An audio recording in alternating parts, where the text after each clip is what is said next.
Итак, вы собрали червей и не знаете, как их сохранить до весны. Теперь я покажу, как это делаю я, как я храню в течение зимы. Итак, сегодня у нас 28 октября. Зимы, как видите, нет. Были морозы -5. Все растаяло. Сегодня было -3. Теперь опять все тает. Зимняя рыбалка. Ну, никак. Никак нам идти на зимнюю рыбалку. Вот сегодня решил показать, как я сохраняю червей. Здесь летом я здесь все выкашивал. Теперь трава эта подгнила. Сейчас этот перегной все буду складывать в бачок, деревянную бочку. Это уже будет в подвале. Так что сейчас накладываем землю. Здесь землю, траву. Идем в подвал.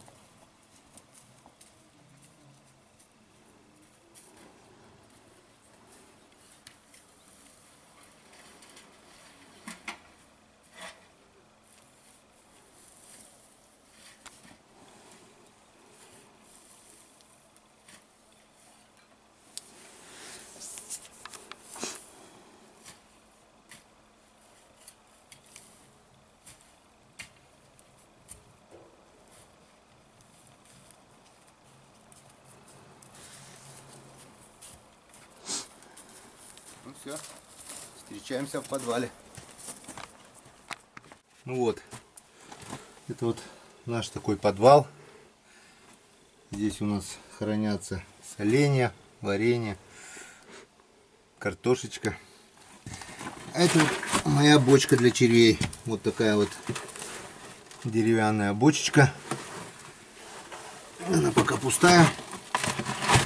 А вот это наша трава.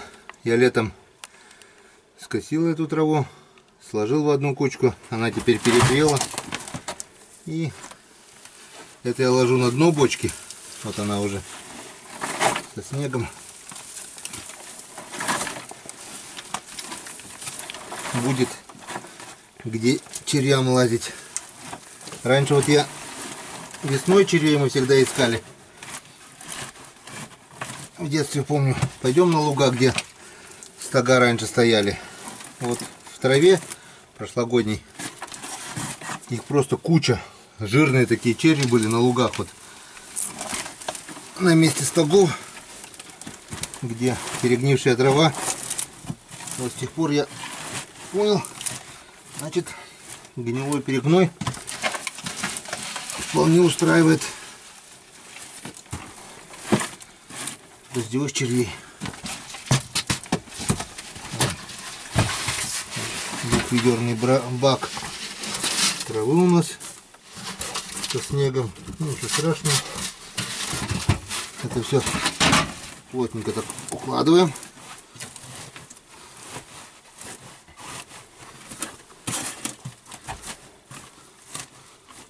Она потихоньку будет гнить. Черви здесь будут ползать. Вон. Где-то получилось 1/3 бочки. Чуть меньше половины. Все. И ничего больше не надо. Никакой туалетной бумаги. Ни газет, ничего. Подкармливать я их потом буду. Ну, старой заваркой. Использованной. Картошкой. Кожурой от картошки.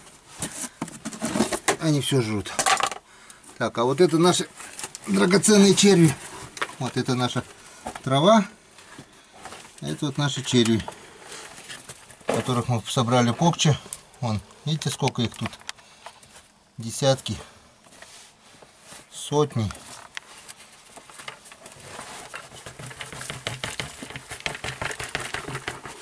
Вон их сколько здесь. Места нету, где здесь ходить, бродить. Так, все. Все убрали, все забрали.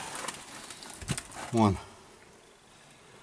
Они уже подмороженные, еле живые, но живые. Надо было, конечно, их сразу не дождаться мороза, но ничего страшного. О, они еще сейчас разойдутся по траве. Сюда я еще перегнойчику немножко положу травы. Немножко старого навоза, то что с Покча привез. И они по всей бочке расползутся и будут жить и плодиться. Вон, видно, нет? Покажи поближе. Вон, сколько их там у меня. Пару тысяч точно, наверное, есть. Вот. Сейчас сюда еще немножко земли, потому что земли одно ведро мало. Ну, пару ведер, наверное, земли. Старого навоза сюда, перегнившего. И все, где-то вот до сюда у меня будет. Старый дерн можно положить тоже. Они в корнях будут ползать неплохо. И при надобности надо на рыбалочку. Взял десяток червей. И все, прекрасно, хорошо. И как-то вот так вот мы храним червей. До встречи на канале Куми Рыбак. До встречи на рыбалке. Не забываем ставить лайки, подписываться. Всем пока!